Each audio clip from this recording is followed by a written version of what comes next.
Hey, kia ora, Helen Brahms here, coming to you live from Sun City in Arizona. Hope you're having a super fantastic, sparkling start to your Serenity Sunday. Yes, it is that day of the week where we kick back, relax, and recharge. Now, I know some people don't actually have Sunday as a recharge day. Their Sunday could be any other day of the week because they may work a different 5-day week. But for most of us, Sunday is off and it's a rest and relaxation day. It's that day to reconnect with family, to go out and do something fun. It could be adrenaline rushing. It could just be kicking back, laying on the sofa, reading a book, watching a movie. Whatever it is that you do to rest and recharge today, let us know in the comments below so that because people are always looking for ideas. You know, what can I do to rest? What can I do to recharge? So share your thoughts on what you do in that. Maybe it's going for a picnic, going out into a park for a picnic with the family.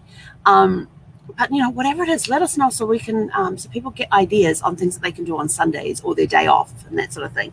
And I've got to be really quick because I've got to get back on for Networking Riches Part 2. Yes! We're doing breakthrough zones again today. Yay! I love the whole Networking Riches thing, but my absolute favorite part is the breakthrough zone. And last night's had such a dramatic impact on me. I'm still reeling from it today. So your tell your story question of the day. I was thinking back in my childhood and I thought, you know what? And I suddenly thought, oh, what about things like we used to have forts when we were teenagers. We had a fort built down in the backyard. It was just basically a platform with a ladder to get up onto it. It was behind, we had these panga walls, and panga is like a New Zealand tree fern. And you didn't want to cut these things. They are, actually, can I reach it easily? Yes, I can. Oh. So this is made from panga. This is what the bark looks like here, and it usually goes all the way around. But notice the really unusual designs. It's because the entire thing is fibrous. These are all fibers in here. So it's not wood, it's fiber. It's a New Zealand tree fern. And this thing is hard to cut. My dad broke many bow saws on it. But when we got to the place that we lived at during my teenage years, where I lived there for 6 years, the longest place I lived anywhere in New Zealand, I just love the designs of these things. And this is not burnt on. This is natural. Just so you know, this is all natural. It's not burnt on. It's not stained or anything. It's just all natural. So really cool, huh? I love these things. There's a pen in there. Oh, look, there's a little description about it too. Oh, yeah. It's fernwood. It's just been dried in a kiln, that's all. But they kind of look like that. Just big fern trees. But anyway, and when we got to Waitara, there was this panga wall with the logs laying sideways that created like a corner. So it was just two walls. On the back of one of them, Dad built a platform there with a ladder. Then he had a 2-rope bridge, made a rope, one on the bottom, one on the top, that between there and a pole. And we used to have to do the old inverted Y walk across, you know, hands, bring the hands together, bring the feet, you know, slide the foot out. Yeah, there's a whole method to doing that.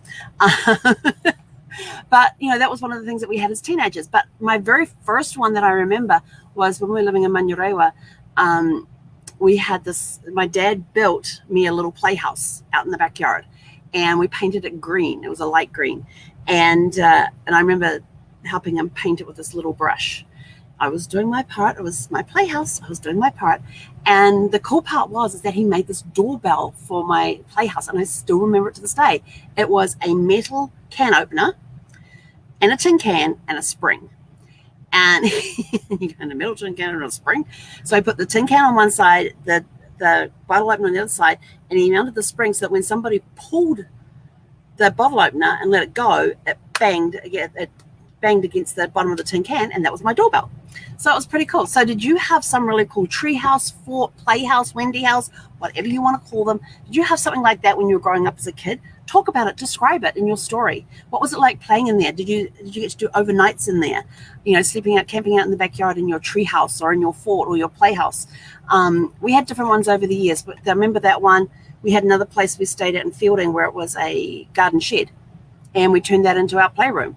We had a big blackboard up on one wall, and Dad made this blackboard and painted it with green paint and stuff, and chalk worked on it very fine. And us kids used that as like a big playhouse /fort/whatever.